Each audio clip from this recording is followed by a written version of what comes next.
Coming up on this edition of Southwest TV News.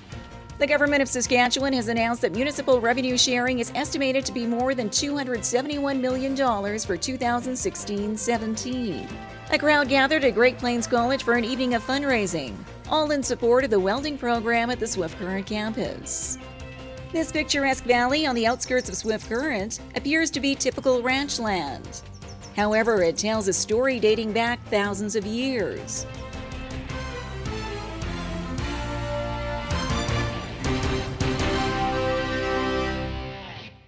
Thanks for joining us here today.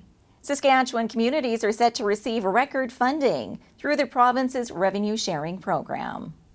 The government of Saskatchewan has announced that municipal revenue sharing is estimated to be more than $271 million for 2016-17, an increase of 113% from 2007-2008.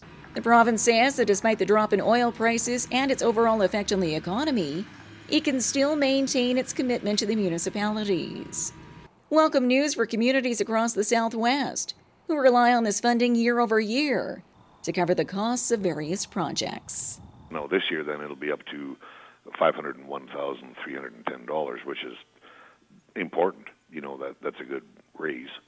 You know, we got an extra $20,000 out of that over what we got for this year type thing. And yeah, that's very important with the cost of everything, and you know, and that goes too for, you know, like we've been doing assessments on our landfill and our wastewater treatment, right? And we've done our phase 1, phase 2 on the landfill part, and we're doing the wastewater treatment assessment. So, you know, right there we're spending, you know, well over $100,000 just on engineering costs. Because I mean, otherwise, where would you get it? You'd have to get it from the taxpayer's pocket, right? Provincial dollars, which Swift Current's mayor says benefits all communities large and small. And the stronger the provincial economy, the better off everyone is. When the deal was first arranged, it was called the Municipal Operating Grant, and it was to be targeted just simply to subsidize municipal operations.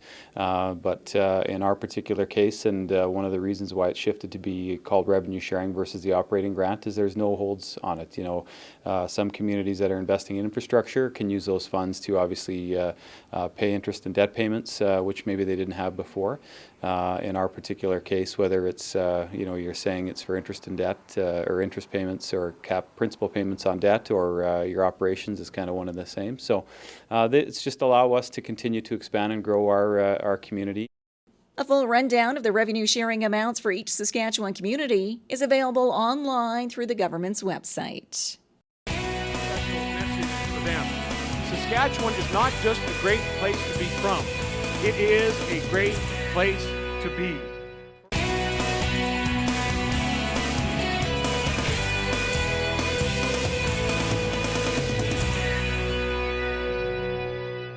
The 4th annual Carhartt and Caviar Welding Auction was another success for Great Plains College.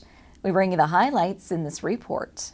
A crowd gathered at Great Plains College for an evening of fundraising, all in support of the Welding program at the Swift Current campus. Students wearing their Carhartt's apparel were the hosts and food servers for the night, getting to meet patrons on a one-to-one basis while discussing the various items they helped create for the auction. 12 one-of-a-kind pieces were created over the past several weeks, showcasing the softer side of steel, from decorative wall art to patio furniture. A concept which the students were excited to be a part of, with some pieces leaving a lasting impression. My favorite one would probably be the fire pits. That's just the way that we designed it. It looks like a soccer ball almost, but not exactly easy to kick. But yeah, we love it though. Everything's awesome. One of the highlights of the night had students trying out their auctioneering skills. Following a few words of advice from auctioneer Gordy Cameron, students worked the crowd to get the highest bids for their items created in the Junkyard Wars competition. Philip Dick and his team worked on this unique planter, and says the one-day deadline to design and complete the item was exciting and put their overall skills to the test.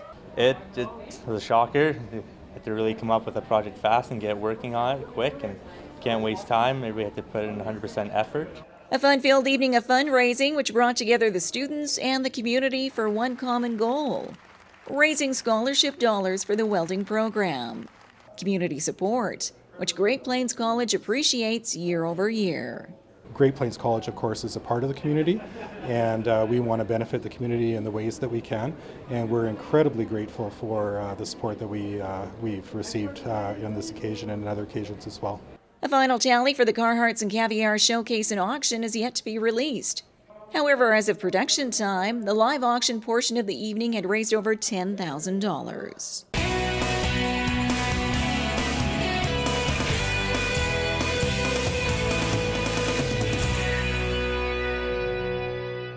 History of a community can be told in many forms, and in this report we discover a piece of Swift Current's history in a resident's backyard. This picturesque valley on the outskirts of Swift Current appears to be typical ranch land. However, it tells a story dating back thousands of years. Meet Esther and David Green, cattle ranchers in the city's northeast corner. The Greens have been living on this property since 1967 and have always admired the beauty and tranquility of the area. And after one fateful excursion through the valley over 20 years ago, their land was put in the global spotlight. Well, with our irrigation units, we had to go out twice a day at a minimum to look after the sprinklers and move them and this sort of thing. And a lot of that we did off a horseback. And I would ride by this particular site with the petroglyph, and this would be early in the morning or late in the evening. You'd have a low sun angle, it would be casting a shadow, and I could see these carvings in the rock. But I just assumed that these were reasonably commonplace and that this rock had carvings and figures on it, but that wasn't unusual until I got talking to some people in the field of archaeology, and they brought Dr. Tim Jones out, the provincial archaeologist, in 1988. And he did some rubbings in the daytime, and lo and behold, in fact, were carvings on the rock. This initial visit by the provincial archaeologist was followed by colleagues at the University of Winnipeg, who inspected the rock on a more in-depth level. I guess the next really big step was when Dr. Jack Steinbring and Dr. Tony Buckner from the University of Winnipeg came out here and they did a dig. And when they did the dig, they also found down below the ground, about half a meter, some paintings on the side of the rock. So not only did it have carvings on the surface, it had paintings on the side of the rock. And I think the combination of pictoglyphs and petroglyphs on the same rock, I think that's what triggered the initial interest, or really steeped it. Now, several years later, and the story of the Swift Current petroglyph is known worldwide through various publications and visitors who are drawn to the site from a historical and cultural perspective, and has been recognized by the province as an actual historic site. I very definitely and always have felt when I went by that site, even on a saddle horse, that this was a special spot. And then we would recognize that there were Vision Quest pits. At the time we weren't quite sure what they were. We realized that we had these buffalo bones on the flat down below the pit. That site is not typical Swift Current at all. It's very different. It's a bit of a point, and you feel something different on the site. A sacred site which the Greens have taken due diligence to preserve, from constructing a fence to keep their cattle and the general public out. Well, the site is vulnerable to desecration or damage. And like, for example, my two boys running motorcycles off the rock, using it for a ramp, is exactly what we don't want. So we want the site to be protected. And on the other hand, they don't want to put up structures to protect it from the rain, because the experience has been that sites they've covered have been damaged more by dust accumulating, condensation on a glass cover, dripping down and eroding the rock. That sort of thing has caused more trouble than good. So they've concluded that just to leave the site as it is and to document it so that if it does wear down with acidification from rain and that sort of thing in time and dissolve and leave just a bare limestone rock, there at least will be a history of it. And as the Greens continue to share their knowledge with other history buffs who meet at the Swift Current Museum, their hunger to learn more about the area grows. Well, I think we want to know where we came from. I think we all have an interest on our own history, and so and the history of the land. The Europeans weren't here, but the Aboriginal people were, And I think it's really important that the Aboriginal people and the Europeans like ourselves, the immigrants, understand the background of the area where we're both sharing, where we're both living. And we really need to appreciate that we weren't the first people here. Anyone interested in viewing the Swift Current petroglyph is asked to contact the Greens in advance by telephone.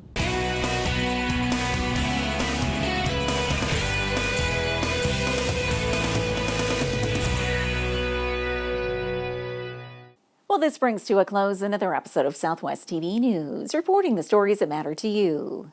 We always welcome your news tips. You can always reach us here by phone at our studio or by email to contact us at southwesttvnews.com. Also, be sure to join us daily online for the latest news from across Southwest Saskatchewan and so much more at MyLocalTV.ca. And be sure to follow us on a range of social media. Thanks for joining us here today. I'm Carol Andrews.